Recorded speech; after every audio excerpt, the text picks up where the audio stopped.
Keep it alive through these lines I write. I keep it live cause I thrive. I might just blow your mind tonight. I'm so hyped, but it's no hype. From this height, it's direct hits on sight. I'm your type, lend me your ears to show you that there's something in me. I'm not giving up, I'm standing right here, holding these days hostage. And I'll make this my year. We turning fear into love, and the love's in the air. I love doing this cause nothing compares. Nothing can share that same type of feeling when you feeling them flares. They can't catch it, it's havoc. I rip to a tear, switch a scenario. My stereos, I leave them impaired. Variables start to change and they're all in my range. I just gotta grab it, it's all mathematics. Every step is drastic, I make it fantastic. I'm trying to take your breath away. Asthmatic. This is live through the stereo. Go and let it blow, blow through the stereo. I'ma let them know through the stereo. Yo, here we go through the stereo, stereo. This is live through the stereo. Go and let it blow, blow through the stereo. I'ma let them know through the stereo. Yo, here we go through the stereo, stereo. Yeah, just nod your head with it. So explicit and vivid. Every image is intricate, intimate. I put my all into it. No scrimmage and no rules. I'm a pro tool. Hear my heartbeat, beat into the vocals. I'm so loco, lost my mind, oh no. It's Ponderoso, dope, so no overdose, cause it's dope, yo. Man, this is house grown, mixed with some milestones. So I let the style flow down like the Dow Jones. Bringing it with some foul tones, letting the crowd know we getting loud, so it's eardrum rudiments. Yeah, we bring it rude again. Move, little hooligan. Music for tuning in, full time to the 10. I'm on my clock like I told you. I'm doing this for dreams we pursuing.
Okay, I think we're good now. Hey, how's it going, man? You on the line? How's it going, DB? Hey, Nick, how's it going? Pretty good. I think we were having a little bit of technical difficulties there, but anyway, we're up. And we're up and going now, apparently. So in case you guys didn't get the intro there, thank you guys for tuning in. We're on ucy.tv. Make sure you bookmark it and check out our website, The Anti-Media. And then, obviously, I'm joined now by DB. How you doing, man?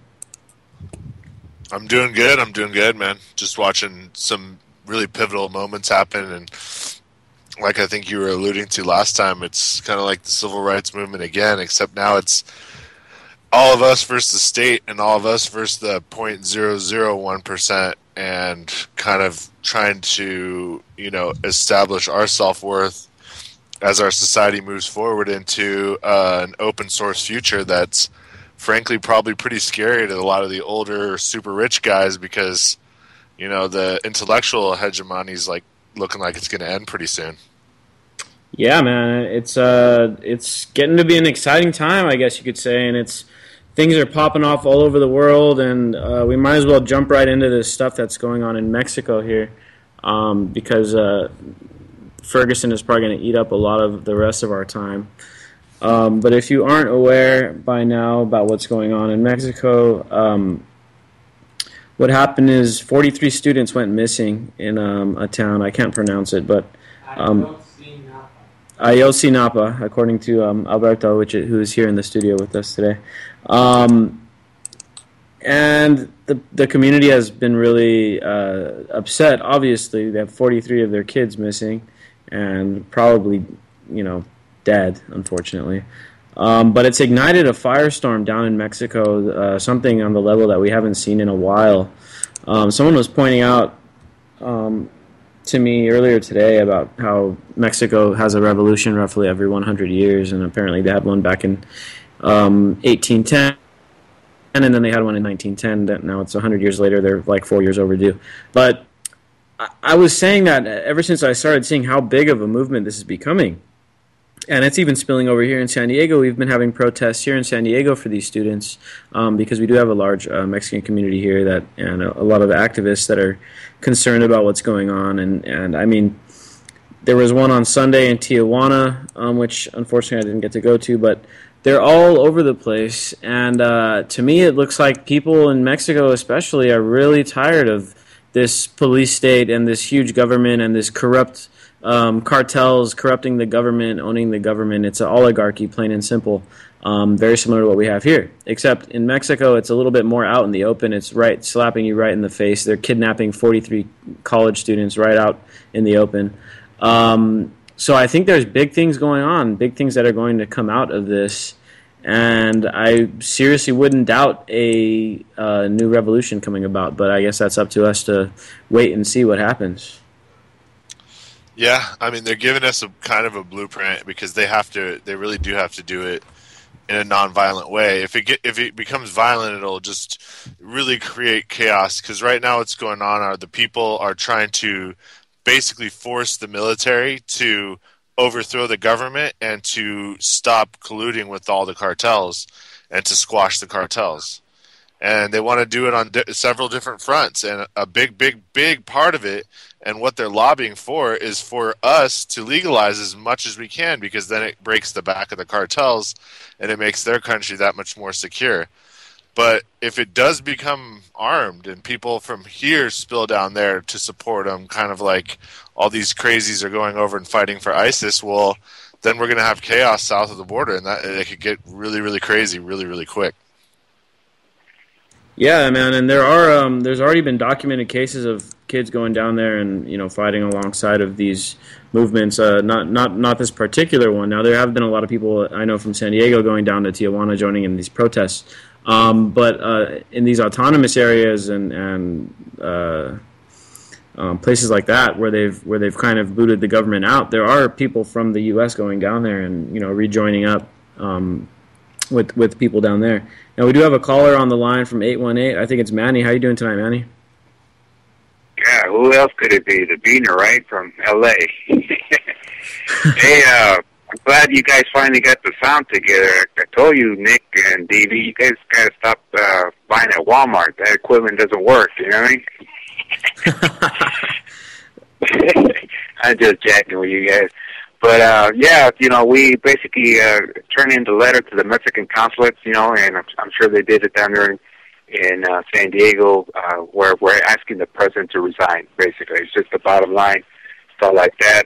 It's getting so heated up that, probably be in Acapulco next month for sure. But it's just, I have to. It's my hometown. If something happens to me, then that's the way it's going to be. I got to go down, fighting. I can't just, be just not doing nothing. But we have a big thing happening down your way. I'll be down there Thursday through a whole weekend, in San Diego, starting at San Diego State, San Diego State College, San Diego State University, and then we're going to City College. And then, of course, the 20th of November is Revolution Day in Mexico, so they're going to have something at Centro Cultural de la Raza at 6:30 on Friday. So I'm kind of attending all that stuff and all that, Hopefully we'll see the Love Machine out there, too, I see you got the Love Machine on the studios and stuff like that. Hey, ¿qué pasa, Alberto? ¿Cómo estás? And so, I'm ¿Cómo hoping estás? that, bien, gracias, muy bien. And so there's a lot of things happening. I've been sending Dee and you, Nick, some stuff, and it's really, really, I feel really compelled to tell everybody around the world, thank you for your love, really. I appreciate it. I'm touched by it and stuff like that. And so it's just very important for people to know that when it comes to justice, this is not about, basically where you're from and all that. I think that, you and Dee can relate to that we're all in this fight together. We really are, So. Manny, can you tell me, I've been reading up on this, and I guess the president, Nieto, has been basically out of the public eye. He's just scared to show his face. And what's going on? Is he going to resign, or what's going to happen? Well, at first, people think that he's going to get pressure into resigning, but all of a sudden he's being so cocky, basically, threatening the students with police force and stuff like that, So it's kind of, I don't think he should be doing that as a president, serious, and threatening everybody to say, okay, I'm going to come down with full force and stuff like that, and that's what's going on. So he's not showing his face, and people, say, you can talk all you want behind our backs, but do you have the guts to talk to us in front, of us? That's basically what they're saying. Oh, Manny, may I intervene on that? Pretty much last Saturday, 2 days ago, Peña Nieto called the press into the future, but nevertheless, that he gave his most solemn vow that he would use police force if the protesters would continue violently.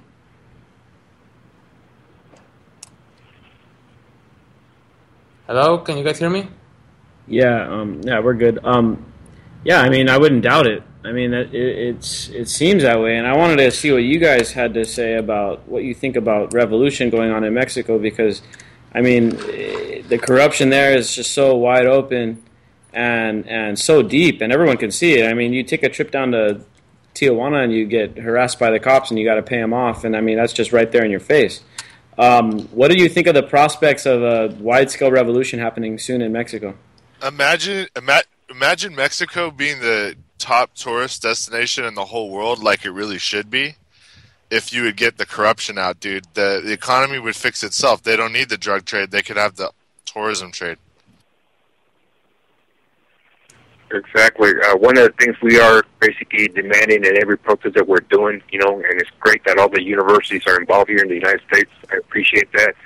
That we're basically saying to people, please boycott my country for tourism. And I really say that to Nick and Dee and all your listeners. Please boycott us, because tourism, we want it to be boycotted so that the government can understand that it's going to be affecting them, from the rest of the world.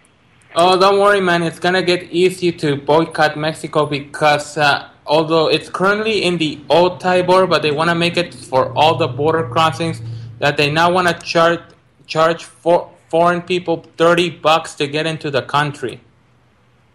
Oh, wow.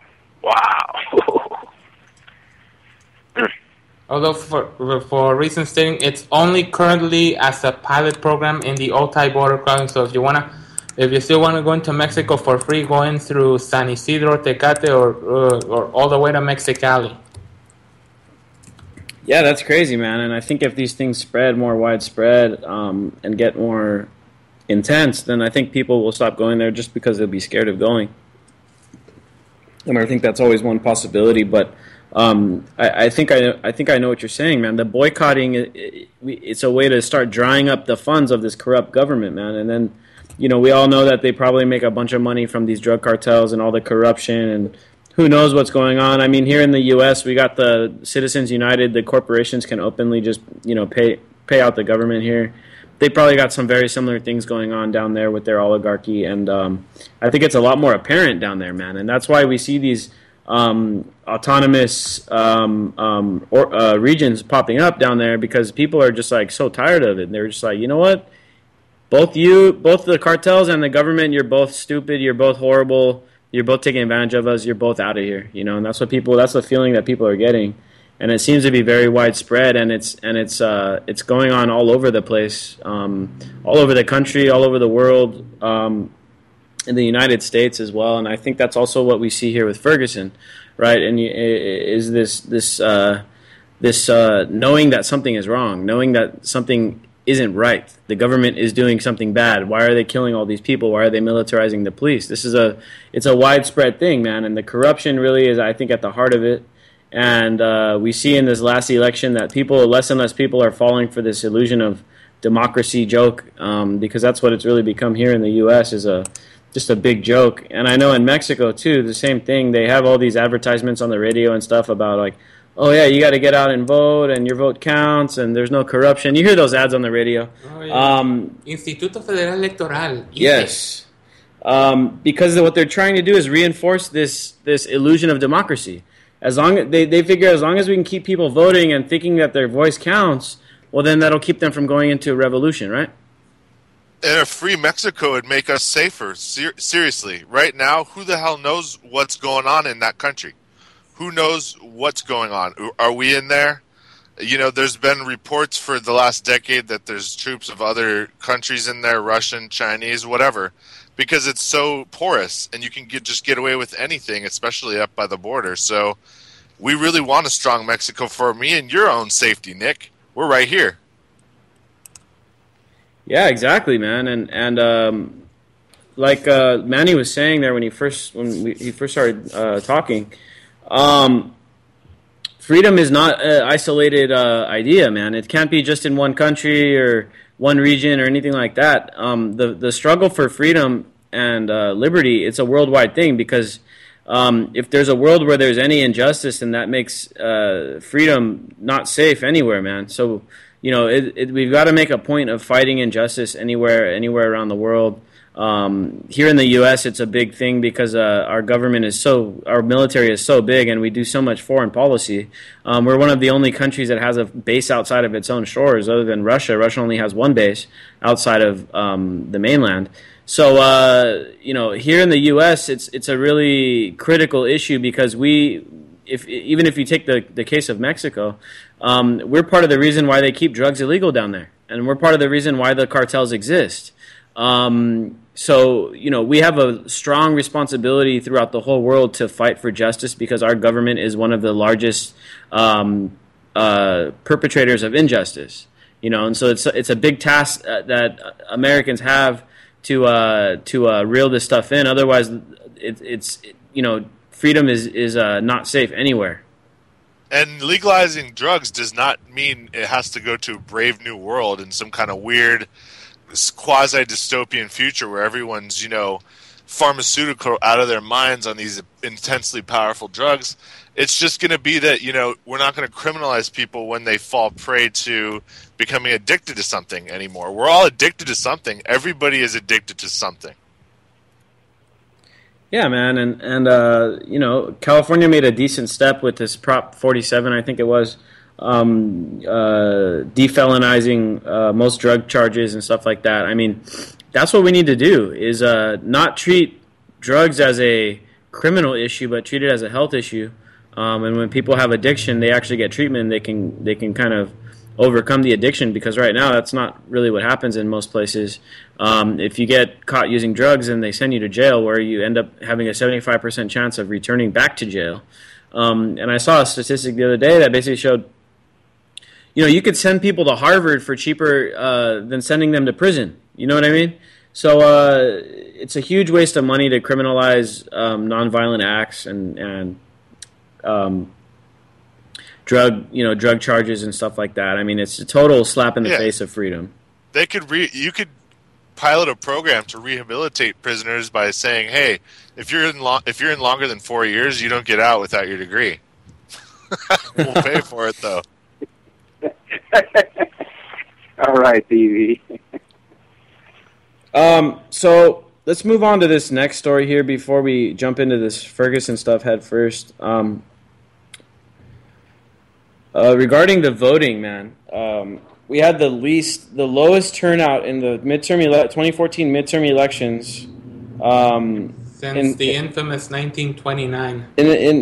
Since 1942. So 70 years it's been where we only had 36.3% of the people turn out to vote, man. And so, I mean, I guess there's different ways to look at this information. On one hand, it's like, okay, well, a bunch of people are apathetic because there are still people that believe in the voting system and making change through democratic process and stuff like that. Now, unfortunately, like we just mentioned with Mexico, is that this illusion of democracy is a very dangerous idea. So when we only have 36% of the voting public going out to actually vote, and then only half of that number actually voting for the people that win, or just over half, that means that we're being run by, let's see, 13% of the voting population is basically deciding the fate of everybody else. Yeah, isn't that roughly how many people voted for Obama the last election when they broke it down, right? Yep. So it's like it's tyranny of the super minority, and literally the only ones buying into the system anymore are now terrorizing us with their lesser of two evils. Because if you look on a ballot, it's just still yes, no, yes, no, yes, no, even with these bills.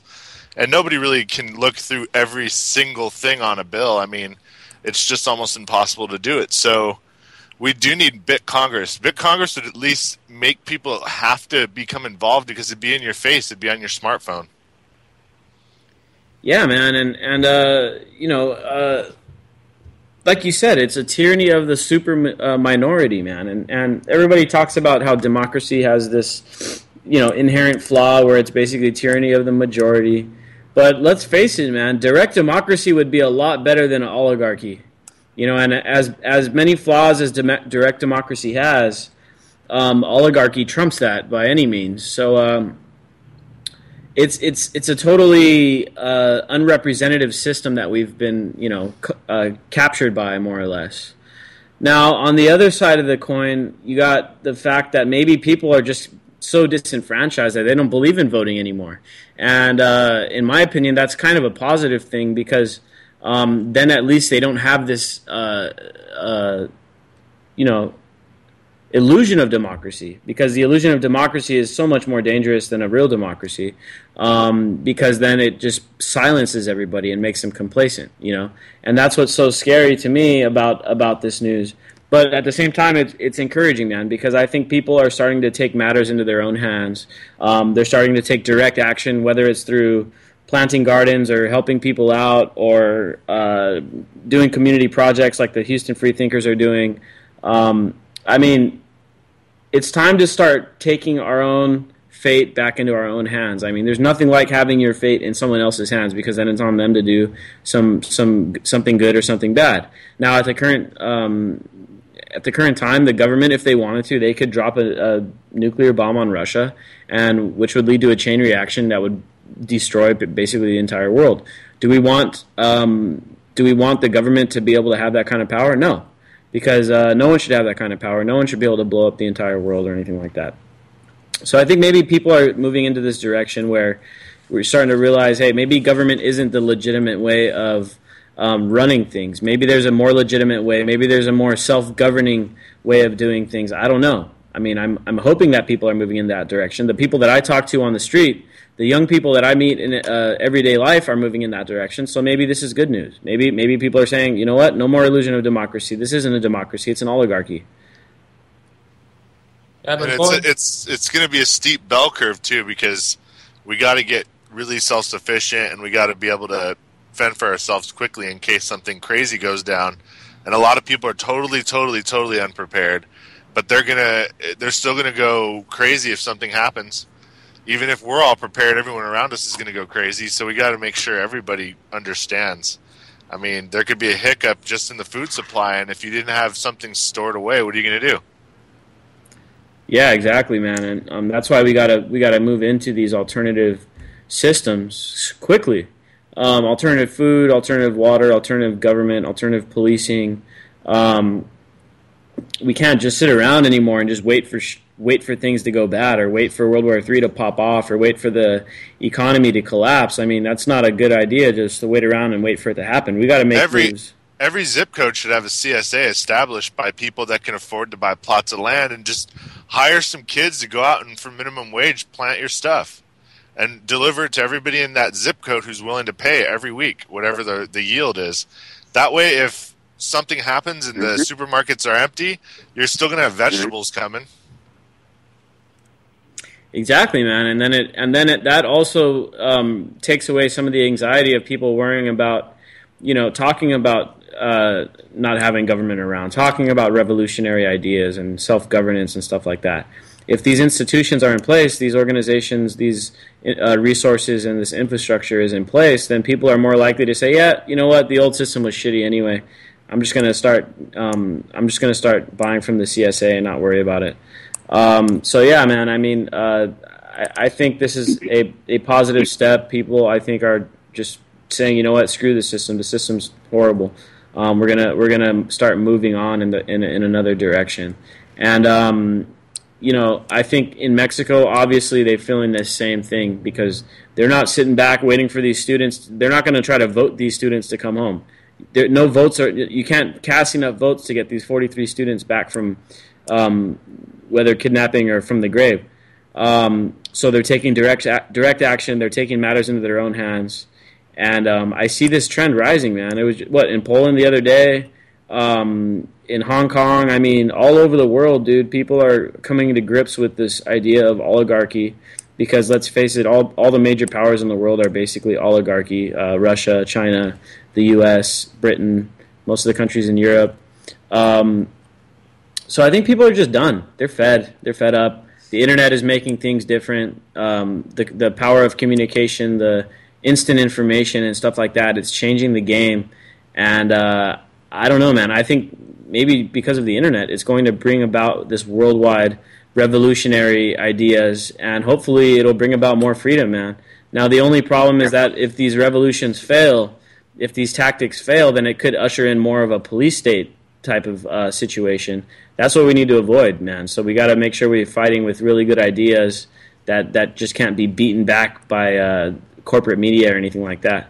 Yeah, but also pardon the interruption. Imagine the Black Friday. Can you guys imagine the Black Friday in the United States? Imagine Black Friday in Mexico, where all this things is happening against Walmart. They're gonna feel the heat over there because in Mexico we do things different, So you're gonna be very surprised at what's gonna happen at Walmart on the other side of the border. We had El Buen Fin this weekend, and since it's not one day, it's the entire weekend from Friday till today, pretty much. Well, it's not. I don't think it's really much the same. It's more like a weak sauce version of the American Black Friday. Although, oh God, help us all, Black Friday, please. If people who are listening who want to pretty much shop for Christmas present on a discount, please don't go into the Walmart to get into a Donnybrook or a Royal Rumble. Wait until Cyber Monday, or whatever. Just buy it or whatever gift you want over the internet. Don't go in person and try to get yourself into a fist fight and probably jail. Yeah, man. I mean, Black Friday has become such a joke on the activist community because it's like I saw a meme today already talking about it. It's like nothing says you're thankful for what you already have, which is what Thanksgiving is for, than going the next day and waiting in line to buy a bunch of crap made in China. Heck, not even the next day. Walmart, these conniving bastards have their Black Friday on the night of Thanksgiving. Don't forget Jack in the Box is open too, Nick, all day. Oh, I'm going to go there and eat my turkey sandwich. Yeah. Well, I love the protesting that Walmart employees are finally doing. They're doing sit-ins. I mean, I'm just loving it, eating it up, But because this country's already sold its people out a long time ago. Because, I mean, think about it. When was the last time you saw something made in the USA? I haven't seen nothing except made in China, made everywhere else except the United States, The only things that we're really still manufacturing here, man, are... Hey, I think my Toyota's made in the U.S. Aren't those Japanese? They're manufacturing a lot of bombs, though. The Hellfire missiles. These guys are loving it right now with this new war going on in Iraq and Syria.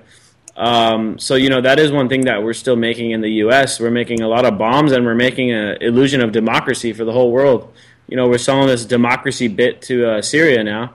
And Obama has let it be known that there is no place for Assad in America's Syria.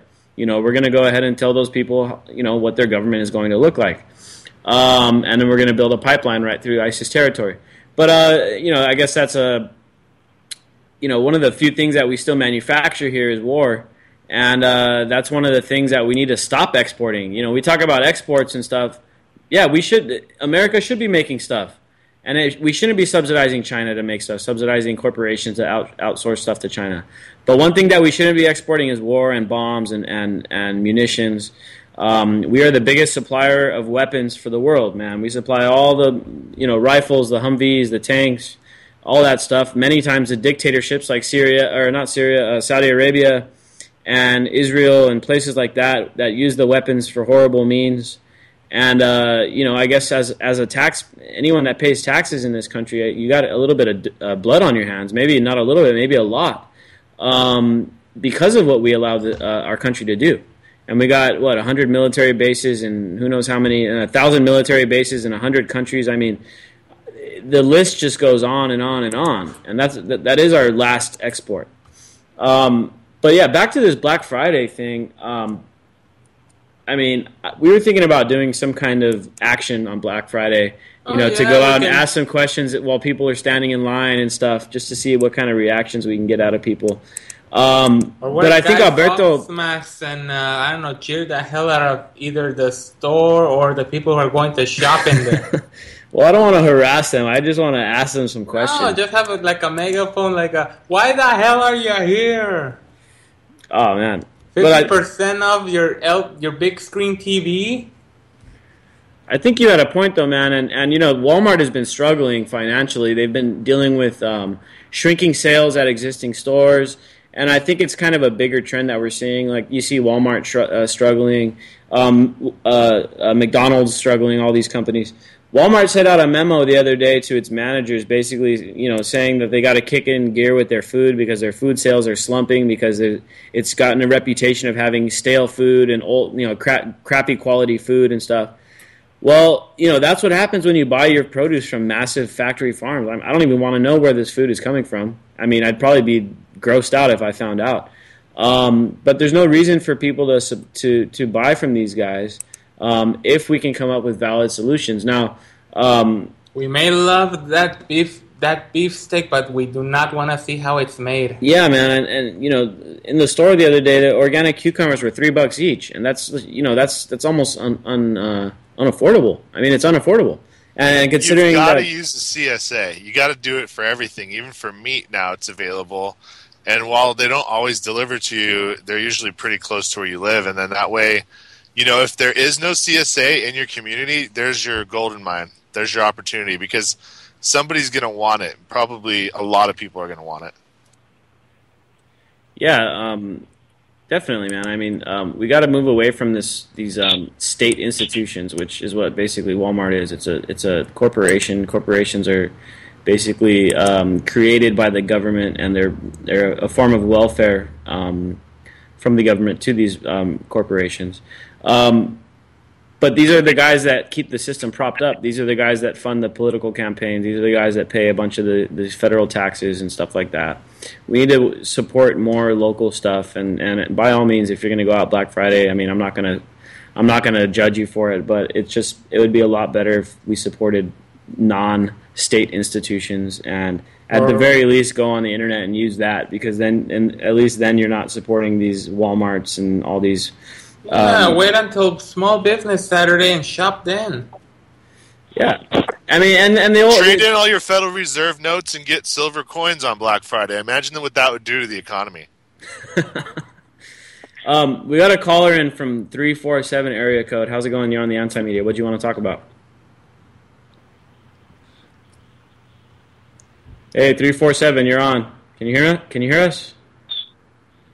¿Estás ahí? Bueno. All right, had to end that one. They weren't responding. Call back if you want to talk. Call back and unmute your phone. We couldn't hear anything you were saying there. But yeah, man. I mean, we gotta go and spend cash at local business. Try to spend cash too, because a lot of guys, especially local businesses, when they get cash, they won't pay any taxes on it. They'll just act like they didn't receive it. And by all means, I'm all for that, because the taxes are what keeps this machine going. Now, the next story we got here is this Obamacare guy. I'm trying to find his name here. I can't remember his name. But he basically came out and he goes, yeah, American voters are stupid, and we had to trick them into voting for this Obamacare stuff. Now, first of all, yeah, we didn't even vote for Obamacare. We wanted universal health care like in Canada. Yeah, I mean, we didn't vote for Obamacare technically because we just Congress passed that, and Congress put it into law. And by now, 65% of people don't support the law. Kind of late now because it's already been passed, and like Nancy Pelosi said, oh, we got to pass it so we can see what's in it. Anyway, this guy, his name is Jonathan Gruber, and he's some kind of economist out of MIT or something. And he basically came out and said that taxpayers are too dumb, and we got to trick them into supporting this stuff. And I hate to say this, but he is completely right. Yep. That guy was correct because the voters are too dumb in many ways to know what's going on. And let's face it, who are the voters? Well, the voters are a bunch of old guys that watch a bunch of TV. And they make their decisions based on negative attack ads, and they're either going to vote left or right. You know what I mean? So I don't disagree with that guy. I think it's horrible that he said that and that they believe that Obama sat there and believed what this guy was saying. Yeah. The taxpayers are too dumb. We got to trick them into supporting this. That sucks. But he's right, you know. So I just think it's a little window into the truth of what goes on up in Washington, D.C. and what goes on with all these laws. They don't pass these laws. I mean, the Democrats were selling this law as like, oh, yeah, this is how we're going to punish the insurance companies by forcing everybody to buy insurance. That just doesn't make any sense. But everybody bought it hook, line, and sinker. Well, so, yeah, I think a lot of people really are dumb. Yeah, so I don't know, man. We got another caller in now from 409 area code. How's it going? What do you want to talk about? Hey, what's up, man? I want to talk about the heart machine, and the dangers with that. Sure, man. What do you want to talk about? I don't really know much about it. Oh, well, I mean, yeah, I've been sitting in, and you haven't really brought it up about the whole machine, the weather machine and whatnot, due to the climate change and it getting really hot out here. Well, it is November, and it's in certain areas quite unseasonably warm and dry.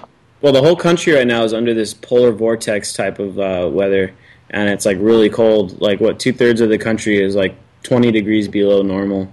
I know in Ferguson right now it was like 1 degree or 10 degrees or something like that. But yeah, I mean, I don't know too much about it. DB may know more about that than I do, but I do know that weather can be used as a weapon, and weather is one of the oldest things that mankind was able to start predicting. And if you look back, like for instance, at the whole Nile Delta and the whole early Egyptian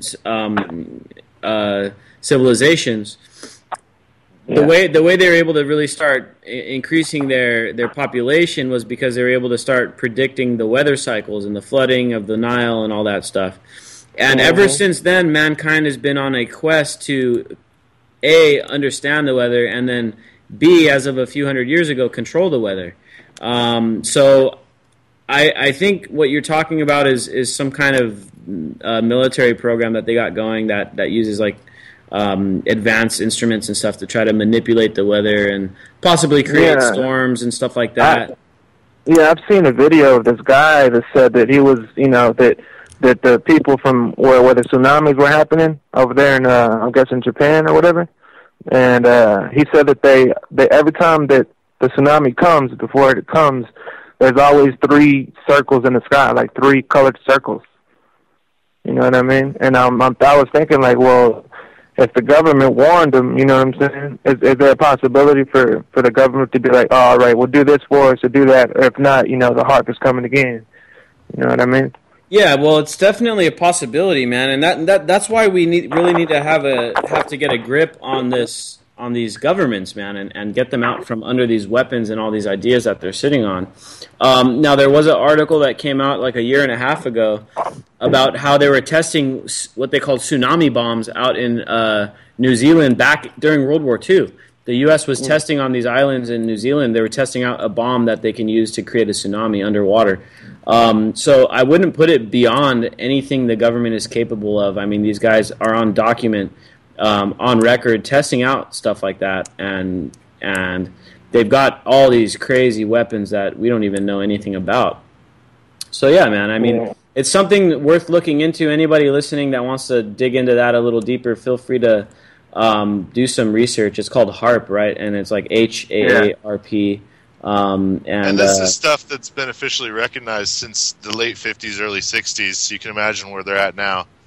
And I think they can probably manipulate just about anything they want, and there's probably a good chance that me and you, Nick, are in the middle of a historic drought that it's probably brought on by either Russia or China or both, or maybe even ourselves. Who the hell knows? But we know at least those three countries have pretty much mastery over HAARP.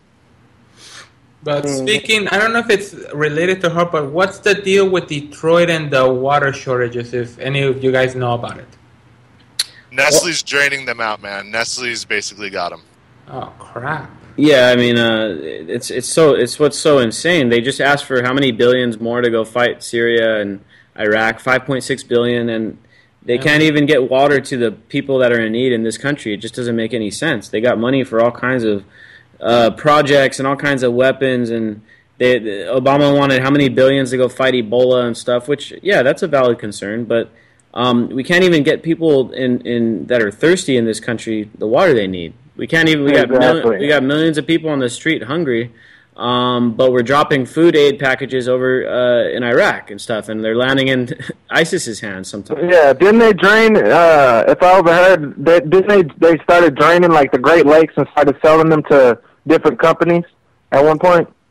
Yeah, they're actually. Well, this is kind of a messed up thing, but Chicago was really getting hit by a lot of Fukushima radiation. It was going into that lake, so they started to drain it out and sell it back to China.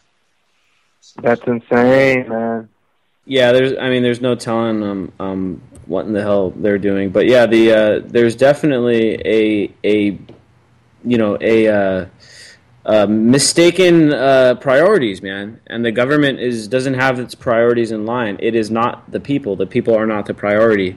You know, if they were there, things would be a lot different. But they're more they're more concerned about profiteering, corporate welfare, keeping the petrodollar system in place, and keeping everybody that thinks otherwise, anybody that thinks differently, anybody willing to step outside the box, they throw you in prison, man. And that's why we got the biggest prison population the world has ever seen. Hey, man, from 409, anything else you wanted to bring up real quick before we move on to this next story? Well, that's and another thing, the whole riot issue, doesn't it seem like a chain reaction? I mean, now you have, Mexico, which they should have done it a long time ago. Like, I sit here and watch the Mexican news, and I'm like, okay, man, why don't you just talk about, how they're finding bodies, and then they finally caught the guy. But I found it very funny because they're like, okay, we caught the head drug dealer, right? Okay, that's fine. And then, oh, wait a minute, here comes the next boogeyman sneaking into the country and trying to, whatever they did. I honestly don't think that was really. I think that's like the new Al-Qaeda, that one little thing that they did. But I found it really funny that they automatically caught the drug lord, and then they came up with that. You know what I mean? Yeah, that's what I'm trying to explain to people. Yeah, I think maybe what you're talking about is the mayor, how they immediately indicted this mayor, and it definitely does seem kind of fishy because I think they were just trying to make an appeasement, right? They're just trying to say, okay, well, you guys are mad that these students are gone. Well, here, we're going to arrest the mayor. Are you happy? And unfortunately, though, the people aren't backing down, and they're not going to be appeased until they see some real change, man. I truly think Mexico is the next country that's going to have a revolution, but I guess we're just going to have to see about that. Hey, man, thanks for calling in. We're going to have to move on to the next story here. Thanks for you can keep listening back on the radio channel. Also, yeah, man, keep it going, man. Also, as a quick plug, if you're going to check out Mexican news, check out La Nueva República, and especially Rubén Luengas on Univision America. Just so you aren't fooled by either Televisa or Televisión Azteca. Just saying. Now, does anyone know if Acapulco Airport's functioning? Because I can't find anything on it at all. I thought they shut it down. Manny, if you're still on the line, can you give us an answer? Yeah, well, of course I'm on the line. Yeah, my sister's basically saying there's a lot of chaos that's still at the airport and stuff like that, but the government doesn't want anybody to know about it, obviously. So, and of course down there they tell the media sometimes not to report it, and unfortunately a lot of the media works for the government, so you got to depend on the undercover or underground journalist people, Yeah, no, Exactly. they're starting to pretend that they're in favor of the people with the unfortunate case of the possible murder.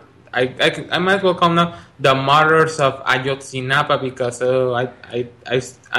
I unfortunately thought they're gonna find them alive, with Catholic priest Alejandro Solalnin they mentioned. Yeah, and Mexico is one of the most dangerous countries, if not the most dangerous country in the world for journalists. They have hundreds and hundreds of journalists every year that go missing in Mexico and wind up dead because the cartels basically anybody in Mexico that wants to criticize the cartels, they basically make you disappear. And that's another part of this whole fight that they face down there is for freedom of press too, man, and free speech. So let's move on into our main story tonight, which is Ferguson. We got some really good stories on Ferguson up on the antimedia.org today and yesterday over the weekend. And there's just so many ways to go. I guess the big thing today, Governor Jay Nixon, governor of Missouri, basically announced a preemptive state of emergency. I'm sure you guys have all seen this, which tells me that the verdict is coming soon. A lot of people thought it was going to come today, but it may come tomorrow. This state of emergency is for 30 days, and it could be renewed.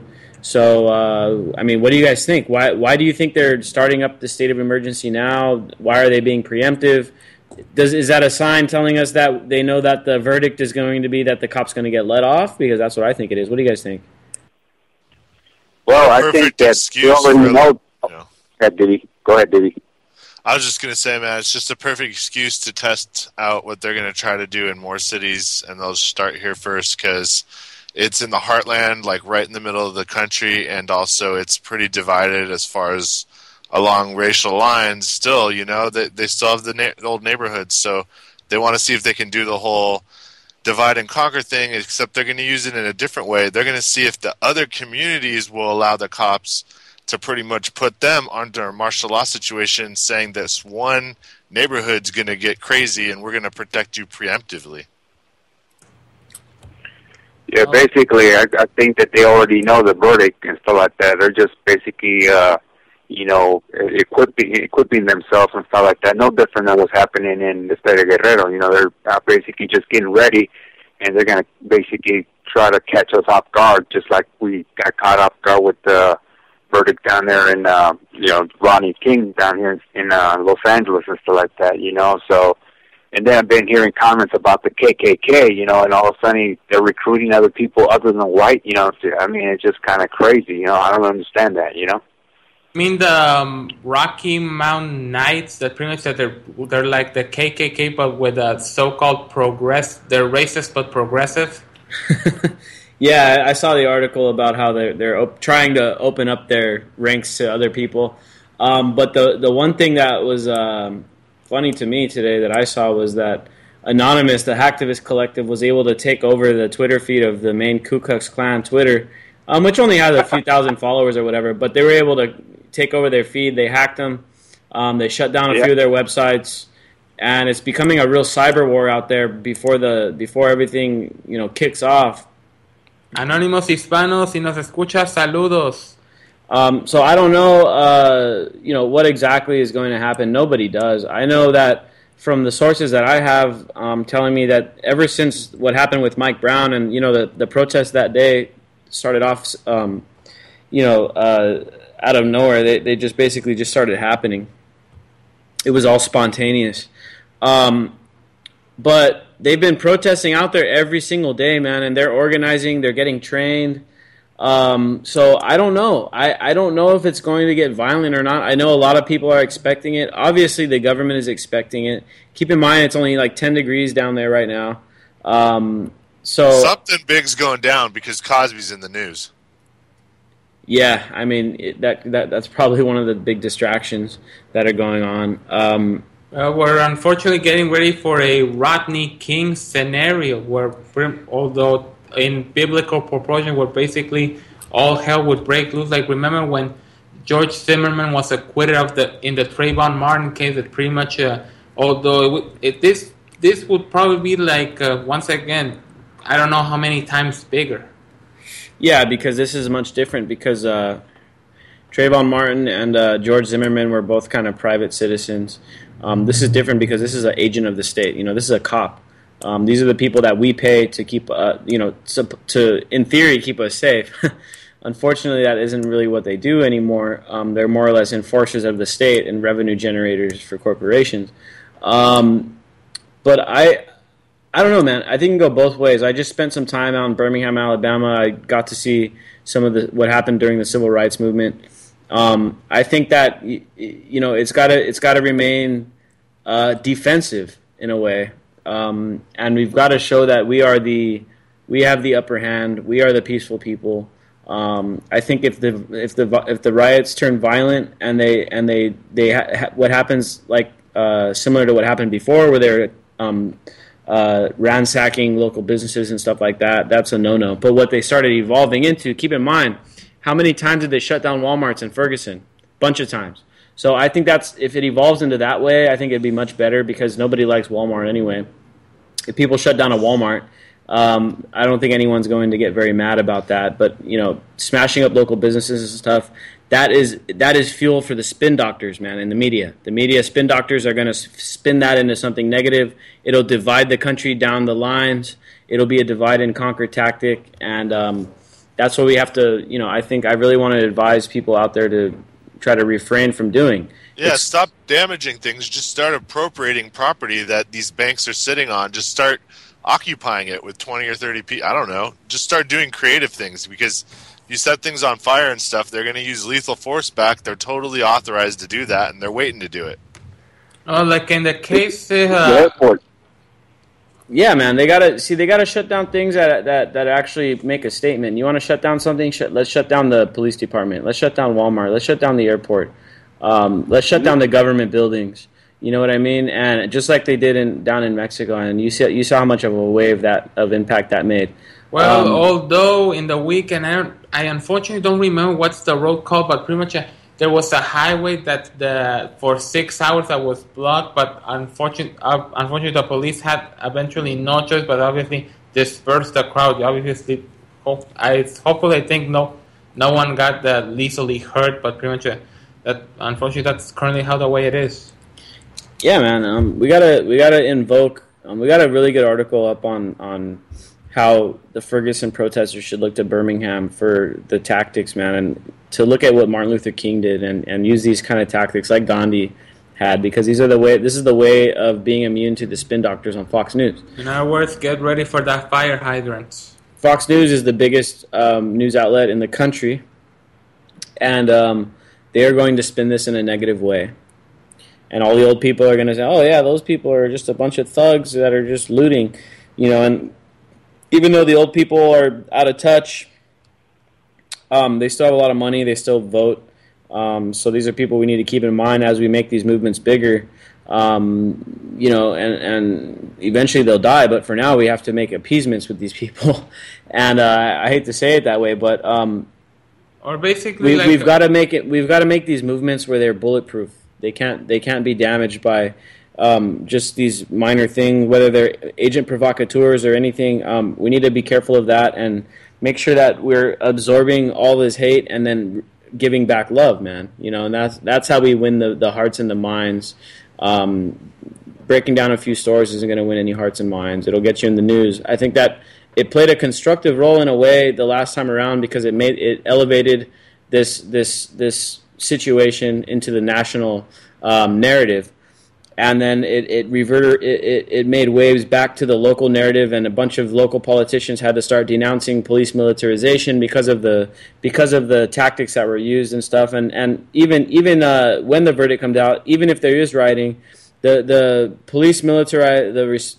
militarized police response is still going to be frowned upon. but it'll be rationalized by a lot of people, man. And I saw it in all the comments online, and people rationalize this stuff. We got to make it so that they can't rationalize it. We got to make it so that it can't be spun in a negative direction. Yeah, we have to absorb all the violence and all the hate that is spewed at us, and only reflect back with positivity and love. Yeah, but talking about spin doctors of Fox News, you're obviously not talking about that guy who puts Glenn Beck on a gyroscope just to solve his mental issues. I haven't seen that guy, thankfully. I don't watch enough of it to know who that guy is. Glenn Beck too, man. I heard him talking about on the radio earlier today about how Obama shouldn't have been meeting with the protesters and stuff like that. Now, you got to remember, Obama's getting ready to get run through the meat grinder because it's his turn. The Democrats it's the end of their cycle. Everyone gets an 8-year cycle. The Democrats get to be in power, and then 2 years before the election, they're going to run the Democrats through the meat grinder. So you got to consider, as of right now, Obama, this is actually the time where he could actually do a few positive things, because either way, he's going to get run through the meat grinder. I don't think Obama has any intentions of doing anything positive, just because he's shown himself to be nothing more than a puppet. But if he were to do anything positive, it would be now, because he's basically powerless at this point. All he can do is veto stuff. Immigration, he can make a good move on. He could veto the Keystone XL pipeline, which would be a good move, because whether you believe in climate issues or all that stuff, the fact of the matter is, we're going to cover this on the Anti-Media tomorrow, actually. The Keystone Pipeline requires the wholesale theft of land, whether from farmers, ranchers, and Native American tribes. The reason why the Keystone XL pipeline, you'd think, well, it's a business deal. It should be done privately. Well, yeah, that would be the case if they didn't have to steal all the land from people. And it's linked to, of all places, New Orleans. Can't they leave freaking the Gulf alone? I mean, what if there's another spill? I mean, when there's another spill, where's it probably going to go again? Yeah, man, and so this is one area where Obama could actually make a positive veto. I don't know if he'll do it. In fact, I think that he's going to let the Keystone Pipeline pass, because he's been talking kind of positively about it before. But I don't know. I guess we're going to have to see. We're going to have to see how the government responds to what goes on in Ferguson, because this is going to be the next big test, and we're going to see, okay, is it just going to be another violent looting, and then a bunch of cops gunning people down with rubber bullets, arresting journalists and stuff like that? Or are we going to see a turning point? Are we going to see a Tiananmen Square moment happen in Ferguson? That is the big question. It can be something where it's just a bunch of anger getting released, and I understand that. I'm not saying that if it turns into rioting, I'm not saying that's a bad thing.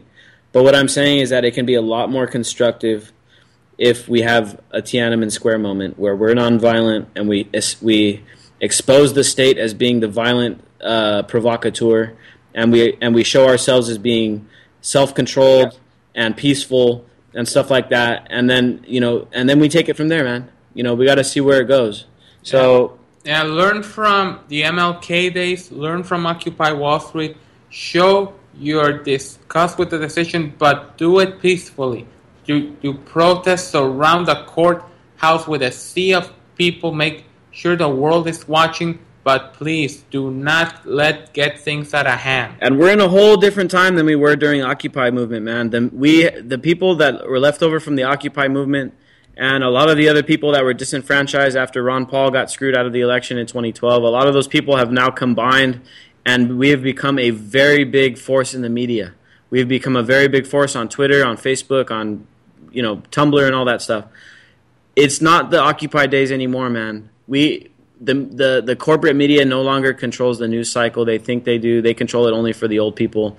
If we have the right situation in Ferguson, the media is going to shine. We are going to do what we did when we first stopped the invasion of Syria. We can do what we can do with that. We can do that again with Ferguson if we are presented with the right situation. And I think we need to have we need to show love, man, not hate. And if we can do that, I think we could reach a turning point where we can really start to see some changes. If not, it's just going to be a testing ground probably for the police state, and that's not going to look good for anybody.